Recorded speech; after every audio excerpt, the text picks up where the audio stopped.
Hello, నేను విశేషరావు. ఆంధ్రప్రదేశ్ పర్యాటక శాఖ అనగానే మనకు గుర్తొచ్చేది రిషికొండ. కారణం ఏంటంటే రిషికొండని పర్యాటక శాఖ నిధులతో నిర్మించారు. దాన్ని ఏం చెయ్యాలి అనే దాని మీద ఇప్పటి వరకు స్పష్టత రాలేదు. కాకపోతే ఇప్పుడు అమ్రపాలి పర్యాటక శాఖ ఎండిగా జాయిన్ అయ్యారు, సెక్రటరీగా ఉన్నారు. ఇప్పుడు తాజాగా చంద్రబాబు నాయుడు గారికి ఒక నివేదిక పంపించారు. ఆ నివేదికలో 8,059 కోట్ల రూపాయల పెట్టుబడులతోటి మార్చి ఎండింగ్ నాటికి 27 స్టార్ హోటల్స్ని నిర్మించడానికి ప్రారంభోత్సవం శంకుస్థాపన చేయబోతున్నారు. 27 స్టార్ హోటల్స్ని నిర్మించడానికి 8,059 కోట్ల రూపాయలు పెట్టుబడులు ఆకర్షించింది పర్యాటక శాఖ చాలా తక్కువ టైంలో. ఇప్పుడు అన్ని శాఖలకు సంబంధించి ఒక ఎత్తు అయితే పర్యాటక శాఖ మరొక ఎత్తు. ఎందుకంటే పర్యాటక శాఖను అభివృద్ధి చేయడానికి ఇప్పుడు అమ్రపాలి గారు ఆవిడ కొత్త విధానాలతోటి ముందుకు వెళ్తూ ఉన్నారు. రకరకాల అంశాలని ఇంట్రొడ్యూస్ చేస్తున్నారు పర్యాటకుల్ని ఆకట్టుకోవడానికి. ప్రపంచవ్యాప్తంగా ఉన్నటువంటి టూరిజం ఏ విధంగా ఉంది, ఆంధ్రప్రదేశ్లో ఏ విధంగా ఉంది అనే దాని మీద. దాంట్లో భాగంగా స్టార్ హోటల్స్ని 27 నిర్మించడానికి ఒక నివేదికను ఇవ్వడం జరిగింది. ఈ నివేదికను కనుక గమనిస్తే ఎక్కడ కూడా రిషికొండకు సంబంధించి ప్రస్తావన లేదు. విచిత్రమైనటువంటి పరిణామం. వాస్తవంగా 550 కోట్లకు పైగా ఖర్చు పెట్టి రిషికొండను నిర్మించారు. దాన్ని ఏం చేయాలో పర్యాటక శాఖ ఇప్పటి వరకు స్పష్టతని ఇవ్వలేనటువంటి పరిస్థితిలో ఉంది. పోనీ దాని మీద ఏమన్నా రివ్యూ మీటింగ్లు పెట్టారంటే అది జరగలేదు. రివ్యూ మీటింగ్లు పెట్టి దాన్ని ఏం చేయాలి, దాన్ని ఎవరికి ఇవ్వాలి అనే దాని మీద కనుక రివ్యూ మీటింగ్లు పెడితే అప్పుడు ఒక స్పష్టత వస్తుంది. కానీ ఇప్పుడు దాని నిర్వహణకే ఖర్చు అవుతుంది. దాన్ని నిర్వహించడానికి ఇప్పుడు కొన్ని లక్షల రూపాయలు ప్రతి నెల ఖర్చు చేయాల్సి వస్తుంది. మరి దాన్ని శిథిలావస్థకు పంపిస్తూ కొత్తగా స్టార్ హోటల్స్ నిర్మించడానికి పెట్టుబడులని సేకరించేటువంటి ప్రయత్నం చేస్తూ సక్సెస్ అయింది పర్యాటక శాఖ. ఇటీవల కాలంలో విశాఖ కేంద్రంగా చేసుకునే స్థానిక పెట్టుబడులు సమీకరణ కోసం స్థానిక కార్పొరేట్ సంస్థలని ఆహ్వానించింది. ఆ సందర్భంగా పెట్టుబడులు పెట్టడానికి అనేక మంది ముందుకు వచ్చారు. ఆ ముందుకు వచ్చినటువంటి సందర్భంగా 8,059 కోట్ల రూపాయల పెట్టుబడులతోటి ఈ స్టార్ హోటల్స్ నిర్మించడానికి ప్రయత్నం చేస్తుంది. దీని ద్వారా 18,000 మందికి ఉపాధి వస్తుంది డైరెక్ట్గా అనేది వాళ్ళు అంచనా కూడా వేశారు. ఎందుకు పెట్టుబడులు పెట్టడానికి ముందుకు వస్తున్నారు ఆంధ్రప్రదేశ్లో అని అంటే పర్యాటక రంగాన్ని పారిశ్రామిక రంగంగా గుర్తించింది ఆంధ్రప్రదేశ్ ప్రభుత్వం. పారిశ్రామిక రంగానికి ఎన్ని రాయితీలు ఇస్తుందో, ఎన్ని బెనిఫిట్స్ కల్పిస్తుందో అదే తరహా బెనిఫిట్స్ని పర్యాటక రంగంలో పెట్టుబడులు పెట్టేటువంటి వాళ్ళకు కూడా కల్పించడానికి సిద్ధమైంది. కొత్త పర్యాటక పాలసీని ప్రకటించింది. ఆ పాలసీని అధ్యయనం చేసినటువంటి పెట్టుబడిదారులు ఆంధ్రప్రదేశ్ పర్యాటక రంగంలో పెట్టుబడులు పెట్టడానికి ముందుకు వస్తున్నారు. అందుకే 8,059 కోట్ల రూపాయల పెట్టుబడులు ఈ 7-8 నెలల్లోనే వచ్చాయి. సో దాన్ని అభివృద్ధి చేసేటువంటి ప్రయత్నం చేస్తూ ఉన్నారు. దాంట్లో భాగంగా ఒక రిపోర్టు చంద్రబాబు నాయుడు దగ్గరికి చేరింది. సో దీంట్లో వివరాలకు వెళ్తే కనుక ఒబేరాయ్ సంస్థ ఒక్కటే 2,030 కోట్ల రూపాయల పెట్టుబడితోటి విశాఖపట్నం, మహేంద్రవరం అంటే రాజమండ్రి, హార్స్లీ హిల్స్, పిచ్చుకలంక, బాపట్ల ప్రాంతం ఇక్కడ 5 స్టార్ హోటల్స్ నిర్మించడానికి ఒబేరాయ్ ముందుకు వచ్చింది. వాస్తవంగా జగన్మోహన్ రెడ్డి గారి హయాంలోనే ఒబేరాయ్ ముందుకు వచ్చింది. కాకపోతే అప్పుడున్నటువంటి ప్రభుత్వం స్పీడ్గా ఈ రాయితీల వ్యవహారంలో కానీ లేదంటే ఇతరత్ర అనుమతుల విషయంలో కానీ ముందుకు రాకపోవడంతో ఈ ఒబేరాయ్ సంస్థ వెనక్కి వెళ్ళింది. ఇప్పుడు కూటమి ప్రభుత్వం వాళ్ళని అప్రోచ్ అయ్యి మళ్ళా పెట్టుబడులు పెట్టడానికి ప్రయత్నం చేసింది, పెట్టుబడులను ఆహ్వానించడానికి.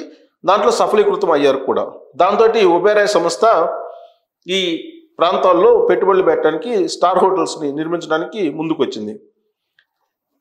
అలాగే 5,500 మందికి ఈ ఒబేరాయ్ సంస్థ నిర్మించిన స్టార్ హోటల్స్ ఉపాధి వస్తుందని చెప్పి భావిస్తున్నారు.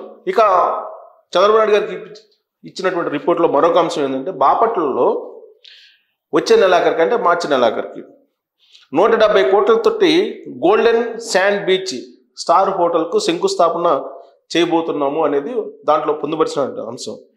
అది 140 గదులతోటి ఏర్పాటైనటువంటి హోటల్ ద్వారా 450 మందికి ఉపాధి వస్తుందని చెప్పి అంచనా వేస్తున్నారు.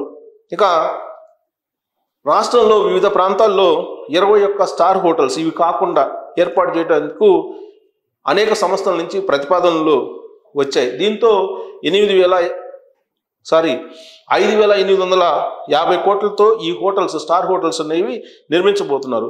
ఈ 21 హోటల్స్లో స్టార్ హోటల్స్లో 1900 గదులు అందుబాటులోకి రాబోతున్నాయి పర్యాటక శాఖ పరిధిలో. దీని ద్వారా 12,000 మందికి ఉపాధి లభిస్తుందని చెప్పి ఇచ్చినటువంటి రిపోర్ట్ ఇది. దీనికి సంబంధించి భూముల కేటాయింపులు కానీ రాయితీలు కానీ ఇచ్చేందుకు సిఫారసులు చేశారు. ఈ 3 నెలల్లో ఈ హోటల్స్కి స్టార్ హోటల్స్ శంకుస్థాపన కూడా చేయబోతున్నారని చెప్పి తెలుస్తుంది. సో ఇది పర్యాటక శాఖకు సంబంధించినటువంటి తాజా రిపోర్ట్, చంద్రబాబు నాయుడు గారికి ఇచ్చినటువంటి రిపోర్ట్. ఇదంతా బాగానే ఉంది. పెట్టుబడులు సేకరించడం, పర్యాటక శాఖకు ఈ స్టార్ హోటల్స్ని అలాగే 5 స్టార్ హోటల్స్ని ఒబేరాయ్ సంస్థతో ఒప్పందం కుదుర్చుకోవటం ఇవన్నీ కూడా ఆహ్వానించదగిన పరిణామాలే. కాకపోతే ఉన్నటువంటి ప్రాపర్టీస్ ఏవైతే ఉన్నాయో పర్యాటక శాఖలో, పర్యాటక రంగంలో వాటిని కాపాడుకోవడంతో పాటు వాటికి ఉపయోగించేలాగా ప్లాన్ చేయాలి, ప్రణాళికలు చేయాలి. దాంట్లో రిషికొండ ప్రధానమైనది. ఈ రిషికొండకు సంబంధించి దాన్ని అసలు అంతర్జాతీయంగా ఉండేటువంటి అత్యాధునికమైనటువంటి సౌకర్యాలతో నిర్మించారు ఆ రోజున జగన్మోహన్ రెడ్డి గారి ప్రభుత్వంలో. మళ్ళీ 2024లో సీఎం అవుతాము, సీఎం అయిన తర్వాత అక్కడి నుంచే పరిపాలన చేయాలనేటువంటి ఉద్దేశంతో నిర్మించినటువంటి భవనం అది. అయితే దానికి అఫీషియల్గా వాళ్ళు ఒప్పుకోవట్లేదు. అది ప్రధానమంత్రి నరేంద్ర మోడీ గారు వచ్చినప్పుడు లేదంటే రాష్ట్రపతి ముర్ము గారు వచ్చినప్పుడు ఉండడానికి అని చెప్పి చెప్తున్నారు. సరే, ముర్ము గారా లేదా రాష్ట్రపతి మారితే రాష్ట్రపతి ప్రధానమంత్రి ఎవరుంటే వాళ్ళు విడిది చేయడానికి నిర్మించినటువంటి భవనం అని చెప్పి వైఎస్ఆర్ కాంగ్రెస్ పార్టీ వాళ్ళు అప్పట్లో చెప్పినటువంటి మాట.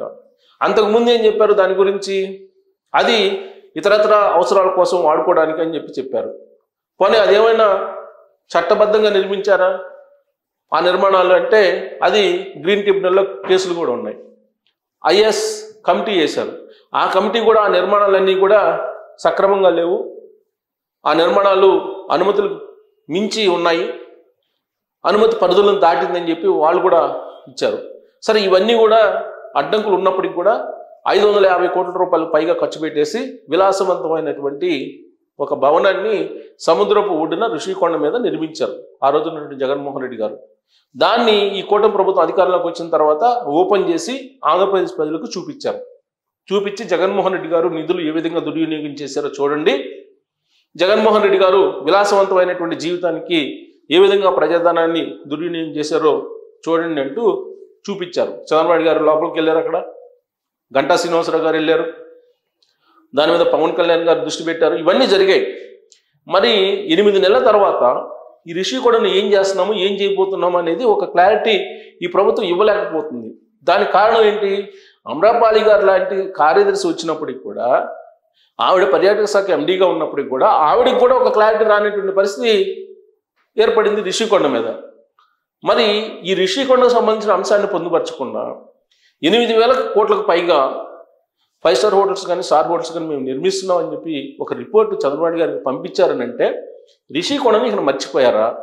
దాన్ని ఇక మర్చిపోవడమేనా? అసలు దాని వెనక ఏం జరుగుతుంది అనే దాని మీద మీరు కామెంట్ రూపంలో మీ అభిప్రాయాన్ని తెలియజేయచ్చు. Thank you very much.